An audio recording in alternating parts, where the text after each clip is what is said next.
We have had 2 days of market pullback. Is that damage being done, or is it just the market digesting where it is going to go next?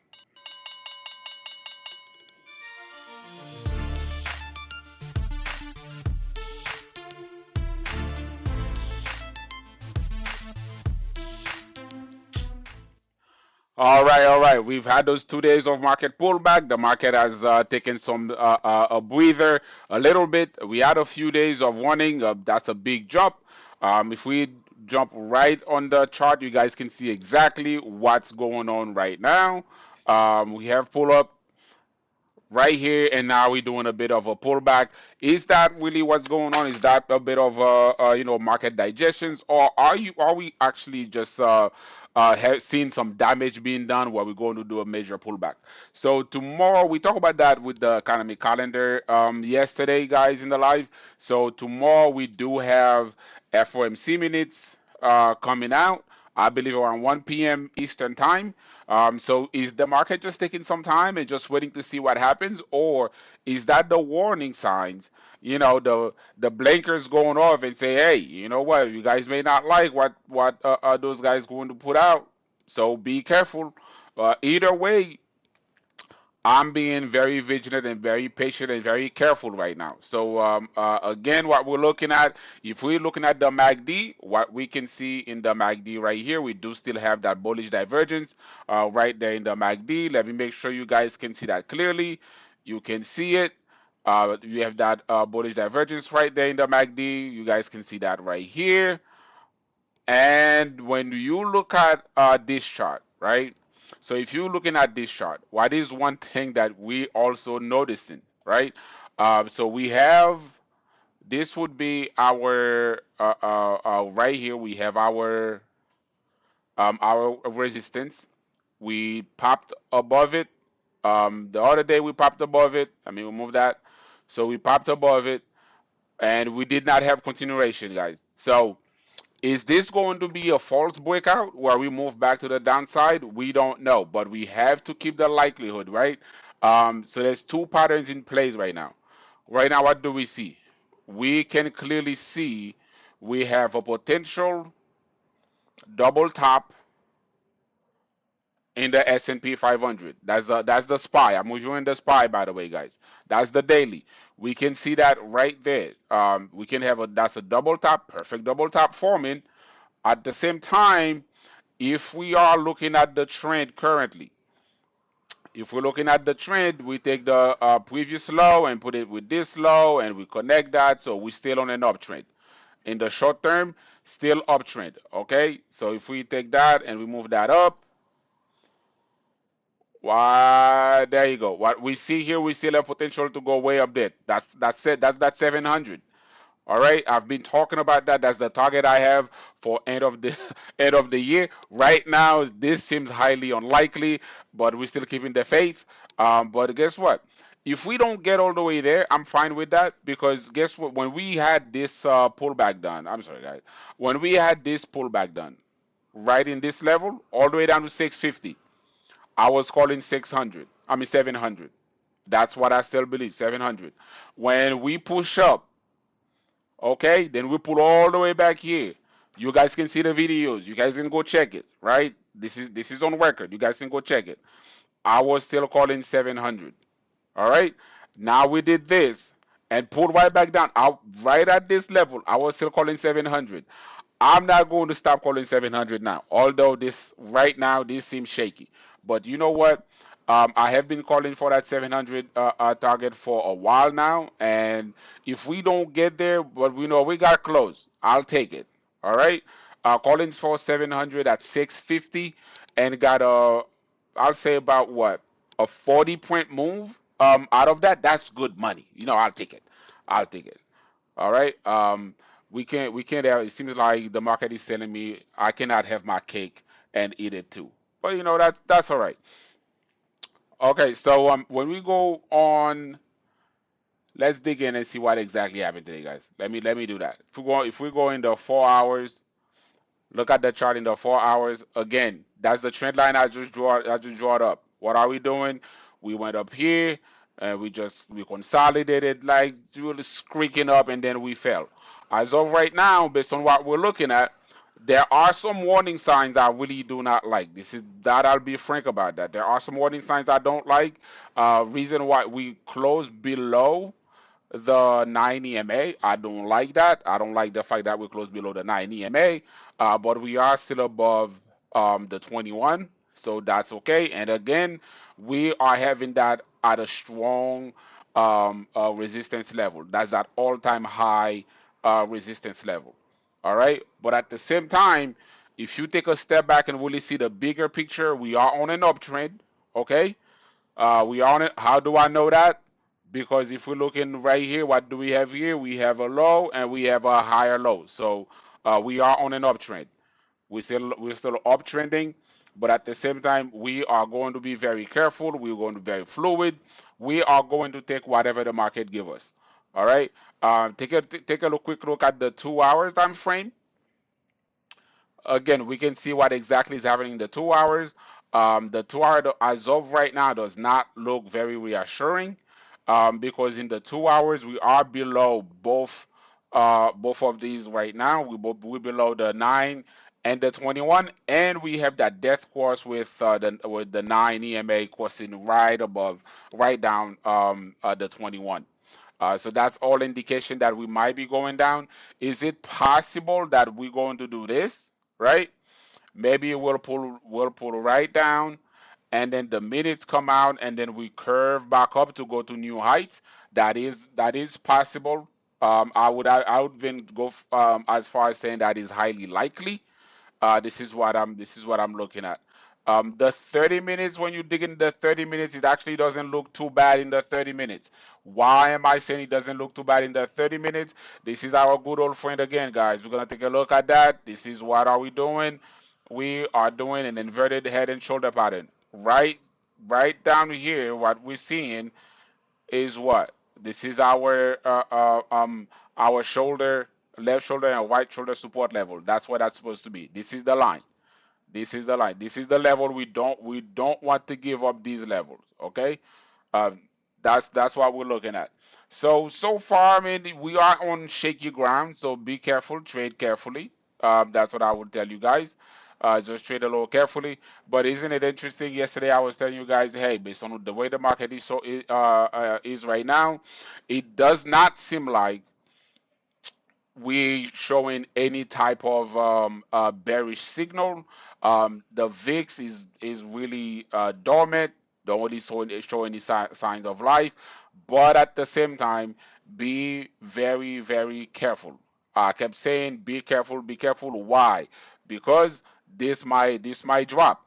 And then what's the next thing I keep telling you guys? It's an easy way sometimes to get a quick trade in if you're able to. Look how almost perfect that was.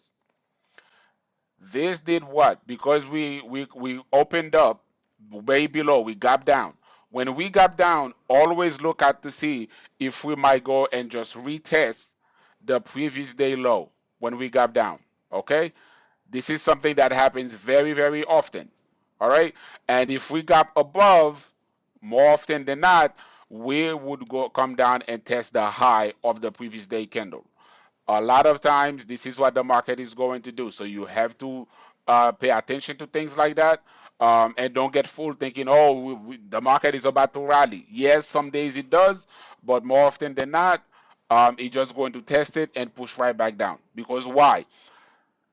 I'm gonna give you a second to guess why. All right. If you guess, it's because the previous day low, right? Now, which served as support for the previous day, is now being served as resistance for the current day. So this is what pretty much is happening right now. Okay, let's see. And again, if tomorrow, for example, if tomorrow we open right in the middle here, this is the new levels I'm going to give you guys. All right. These are going to be your levels. There you go. So if we open right in the middle here tomorrow, look for a test at the low and a test above.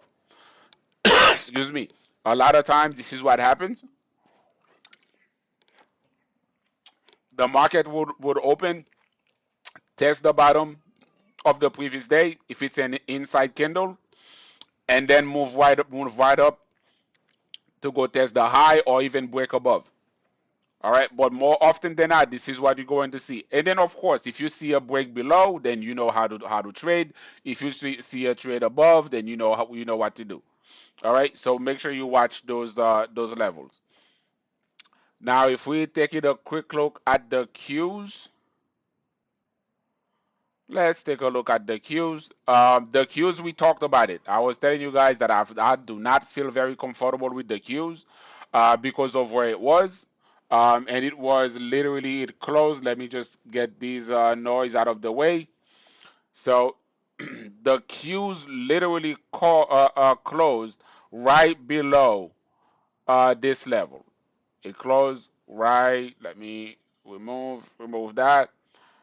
It closed right below the trend line, right below it. Okay, and I remember yesterday I was telling you guys I don't like this because there's a possibility we may pop up, but the fact that I'm seeing weak price action, that pretty much tells me most likely the likelihood of us dropping down was greater. So we're going to drop. Which level I think I gave you guys was this level as a level of resistance. So let's do this zone, right? So this would have been one of our resistance zones right here. And what did we do exactly? We came down right into that zone, dipped inside a little bit, but bounced and came back out. All right, but we're not done yet. We're not done yet. The possibility we may go all the way down and retest this level. Okay, we may.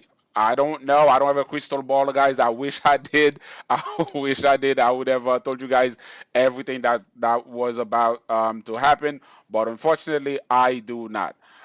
So if again, if we look at the MACD still looks pretty healthy for now. Again, for now, because we still have that bullish divergence. However, what we can see is weakness. We're seeing weakness in the price action. So is it possible that the MACD might roll over and do that? Then what we would have would be very scary. That would be like a bearish divergence with a straight line. That's like three touches. That's really, really bad. And I really hope we don't see that. It's end of the year. Nobody want to deal with, a bear market. Well, not bear market because that would have whipped 20% down. But anyway, market being down. We need to be happy. We need to be feeling good. All right. There you go. Going in the 4 hour time frame. If we are checking the 4 hour time frame on this, again, I do not like it. I am not a big fan. I'm not a big fan of it. So what we did already, we came here when I was talking about it, guys. We came here, we did that inverted head and shoulder pattern, and then we push up, right? So that move is done. That move is done. Unfortunately, if you pay real close attention, what seems to be forming right now, and I hope I'm wrong, and I may be wrong, I get it, but I'm just letting you know what I'm seeing in the chart right now. What I'm seeing in the chart right now is more of a head and shoulder pattern, which is extremely bearish. That's a head and shoulder pattern, and that is being done at a downward trend line with the MACD crossing down. I don't like that. I do not like that at all. So hopefully, we might be down. The way I'm looking at this right now, it seems like we might be down to open the day, but hopefully we rally back up after that. So we'll just see how all of that pans out. Okay, cool. And let's take a quick look at the VIX. Should have the VIX right here. Just bear with me for 1 second, guys. There you go. We have the VIX right here. What the VIX did today was not very promising for the VIX, which would suggest that we are doing okay because, again, what did the VIX do? It popped a little bit, and this is the way it closed the day. This is how it closed the day. So the VIX is extremely low right now. That's really, really low, which means, again, we have to be careful. Don't get complacent. Don't just throw money at any place that you can find. Do not get complacent. All right. Now here's the little gem for you guys. Here's a little gem for you guys. Every now and then I'll drop something here. This is a play I'm taking a look at right now. I'm considering. I haven't taken any trade on that yet. I'll be completely transparent. Actually, no, well, no, no. Let me correct. Correction. I already have leap calls on that on this stock. I already have leap calls. I have to let you guys know that. I already have leap calls. I already took profit. Went that all the way up there. Took profit. Added down here. Went here. Took profit. And right now I'm debating whether or not I want to add or if I want to let it cross this level first. And that is a PLD. That is one of those trades I'm considering right now. I'm not telling you to buy it. If you decide to buy it, do your own homework, contact a financial advisor, or do your own due diligence to do anything. I'm just letting you guys know what it is that I am doing. All right. Now, let's take a question here. We say, we're starting over. What part of technical analysis would you focus on mastering first? The basics of technical analysis is support and resistance and candlestick patterns. I'll say start with these two things. These two things, if you know basic support and resistance and candlestick patterns, you can trade. I mean, you're not going, you can take your level to new heights by learning different strategies. By the way, if you are interested in learning certain strategies, right? I do have a few videos right on this channel that teaches one of the most simplest and one of the most effective strategies I've ever used my entire career of trading. That is the open range breakout strategy. I actually have three videos on that. One video on the setup as far as what you're looking at. I have one video on the execution, and I have a video on how to avoid false breakout I actually dropped today. All right. So anyway, guys, this is what I would focus on. Again, this is what I would focus on. I would encourage everyone, if you want to master technical analysis, start by learning the basics. Okay. It does. You can. There's a ton of different things you can learn later. If you keep watching YouTube videos, there's going to be a ton of things. You see people say, "Oh, this is the best one." Understand when people are telling you this is the best indicator. I have these indicators, blah blah blah. That's everything is just about probabilities. And at the end of the day, it does not matter what indicator you have. There are two things that's still going to come into play: candlestick patterns always going to come into play, and support and resistance. Most important thing, support and resistance. You can have the best strategy whatsoever, the best pattern. It looks so nice, but it's not just where you get the what patterns you have. It's where is that pattern happening, right? So for those of you guys who already know a little bit about candlestick pattern, so if you have a bullish Arami, which is when the stock is about to go up, right? A bullish Arami, the probability of the stock pushing up at support level is much higher than having a bullish Harami being done at resistance level. The reason why at support level you have a bunch of people already sitting there, a lot of buyers, a lot of traders who knows technical analysis. They see exactly what it is that you're looking at, and then you also have some novice, right? The only thing they know is support and resistance. So they see support and resistance, so you start supporting resistance, so they coming in. So that's how you get a lot more people. Then you also have the algos that actually are also stepping in at those levels with those patterns. So all that confluence really gets you help giving you that squeeze, right? So just to go back, I know that is a long whatever. I think somebody said trend line. Trend line is great, but I'm talking about the best where to start. I'm talking about where to start. There's a with trend line, and there's a lot of things you need to become a really great trader, right? To become a good to great trader, There's a lot you need, but if you're going to start, that was the original question, right? Looking at it like starting over. If you are starting, start with candlestick support and resistance and candlestick patterns. This is the basics. This is where you start. Start there, and then you can move. You can move forward and try to add a few things to your toolbox. That being said, guys, if you are here and you like this video, you like the contents of this video. If you're watching this, a little bit after, because that will be posted. This is a live. I do go live every day at 9 p.m. Eastern time. So be on the live. Make sure you to subscribe. Smash the like button for this video, because of course I need that to get out. And the notification bell.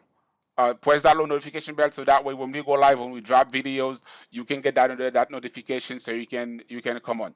I'll see you guys tomorrow. The live is there every single day. If you have any questions, by the way, feel free to drop them in that video. I'll try to make some time to address them tomorrow if I didn't have a chance to get to your questions tonight. Thank you for tuning in. I'll see you guys tomorrow.